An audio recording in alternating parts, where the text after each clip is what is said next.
is it possible to automate your work by AI? Um, I mean, I don't know. What I see now is that a lot of people, non-lawyers, are trying to use the AI tools to, let's say, draft contracts, but the outcomes are still horrible, I must say.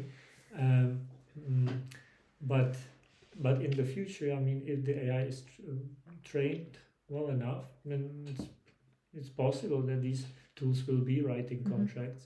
Um, but the question is different. The question is whether, because the law today is way too complex.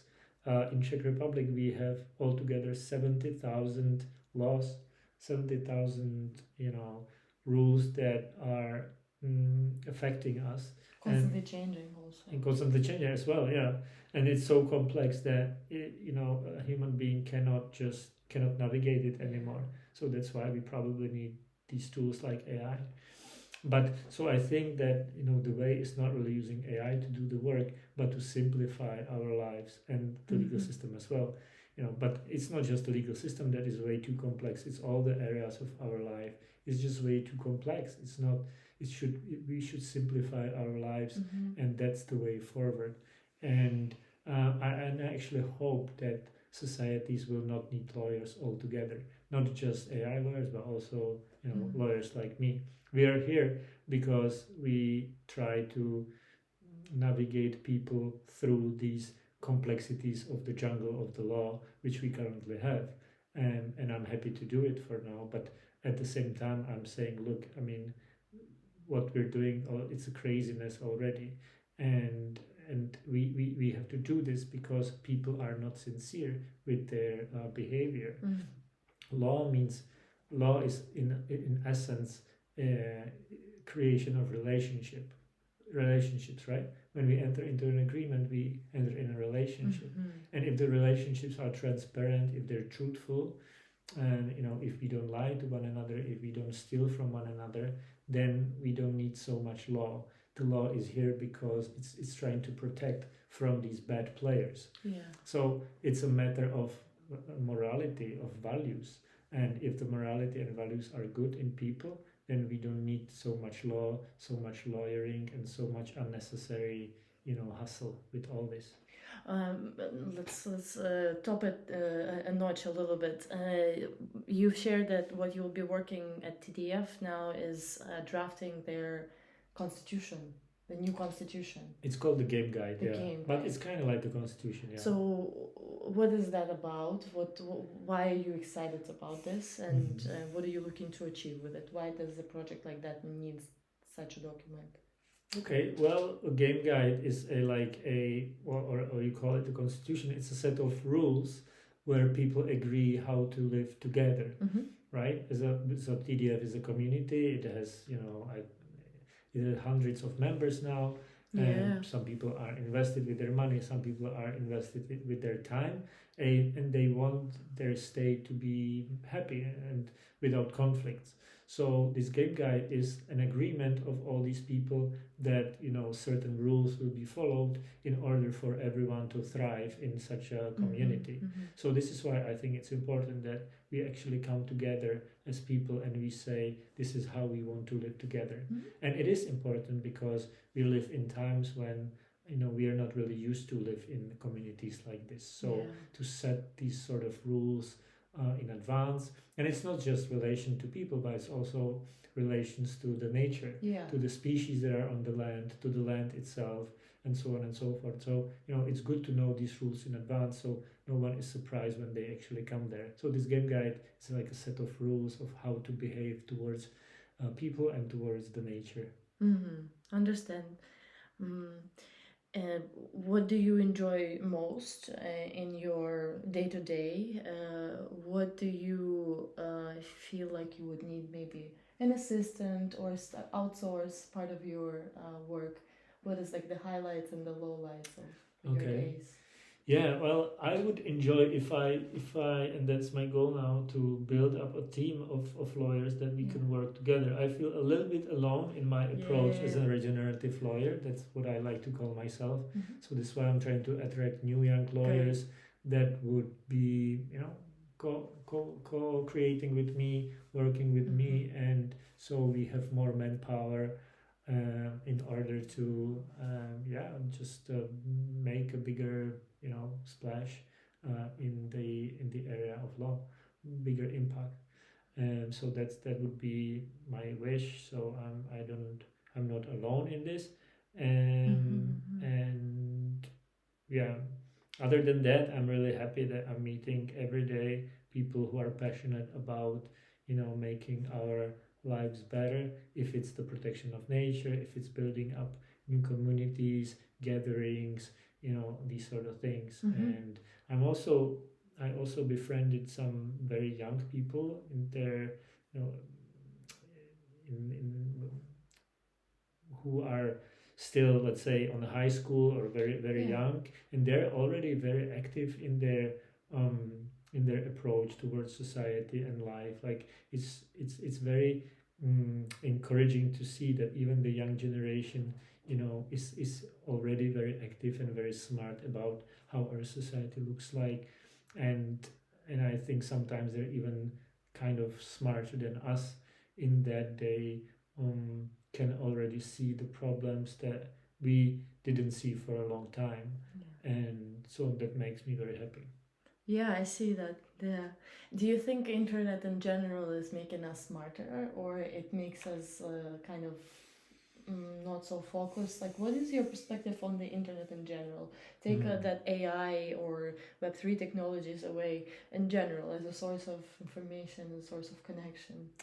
Yeah, as a source of information, it's I guess when you look at, like, if you take just the amount of information there, you must, and compare to any library that used to be there before, I mean, you must say, okay, that's quite great, because we have so much information in one source, or in one resource. But like, it's very left-brained activity to gather information like this, and Truth, yeah. and it's not anyhow connected. The amount of information that we have is not anyhow connected to our wisdom, and that wisdom, or the inner knowing, we can get only from the nature or the true source of things, which is not the internet. So from one perspective, you can say, well, there is a huge amount of information that could, someone say, is very valuable. On the other hand, it's information that most likely will not make us wise, but rather just very, I guess, smart, which is not always the best thing. It's not the same as wise. Right. Yeah, I understand. And I believe also, like, just human experience, going through human life and connecting with individuals and going through different challenging, or not so challenging, but aspects of our life that makes us stronger and wiser. That's in real life, really experiences. That's what makes us just more advanced human beings in the end, and not the amount of information we consume. I agree. And not to touch, but maybe to a little bit touch. Okay, social media that I'm not part of, is because I feel like it makes me feel worse about myself, about my life, about it just makes me feel like I'm less than I am, because I'm not showing all of that to the people, but because I'm watching and being exposed to other people's, like, let's say, reports on how they're doing. I don't know. For me, this particular medium, the podcast, is more than enough to get my face out there and get our voices out there. That so I'm again grateful that you're here. Let's see this interesting comparison. Portugal, Czech Republic, EU in general, two big main. I've been reading all the documents for EU's big plans for digitalization and green agenda. Anything you can comment on the digitalization and AI agenda? Any thoughts or ideas how you'd like this to be connected developed? to Czechia and Portugal? In the context of your expertise, of course. Right. Yeah, now I don't want you to talk for the whole EU, but I mean, digitalization, I guess, in the times of computers and, the fast society, as we mentioned, it's kind of a necessary step, I guess. But I would like to see people to actually de-digitize, if that's a word, in a sense of like, um, let's prove to ourselves that we don't need these tools so much. And I can see the movement towards digital money, for example. I'm very sure that the money in the future will be only digital. Already now, more than 90% of all the payments are already digital, and we rarely pay, with cash at the moment. And I see more and more people paying with their phones and, or their cards, and not having cash whatsoever. And even government is now becoming an e-government, and we fill in all the forms online and blah blah blah, because it feels like it's more convenient, because you don't have to go to the places and see people, and you can do it just from home on a computer. So yeah, I mean, I guess it's faster, but we lose something profound, and that is human connection, and that is the fact that we can do things outside the screens of the cell phones and computers, which I feel like a lot of people will soon really don't like, because sitting behind a computer, I think, takes a lot of our psychological well-being. And I know actually some of my friends who are sort of in that eco village slash eco center world, they just hate working with computers, because they have a lot of connection to nature, and once they have to do a computer work, they just go crazy, because they're not wired enough to do this sort of work.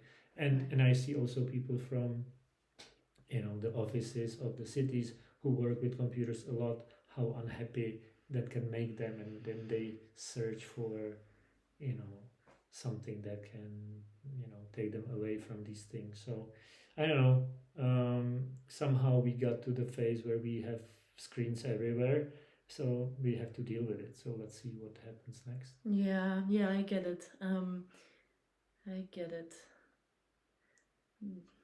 I'm also interested to see how we can reach a scale technocracy where we can really choose how much we want to be plugged into the digital technology, and how the systems can still allow people to be offline and still live a normal life and still be engaged in normal activities. We're the first generation, think about that. We are actually first generation that grew up on screens. Yeah, and I don't think we're used to it, and it took something away from us. And I think there are two possible ways. We either go the way of technocracy, or we go way of going back to nature. And some people advocate for we can do both if we balance these things out. But I don't believe that's actually possible. And so at some point we'll have to make a choice, or maybe there will be parallel societies of technocrats, and then people who want to regenerate and come back to the nature. So let's see. Yeah, maybe there will be pockets of different ideas and decentralized land bases.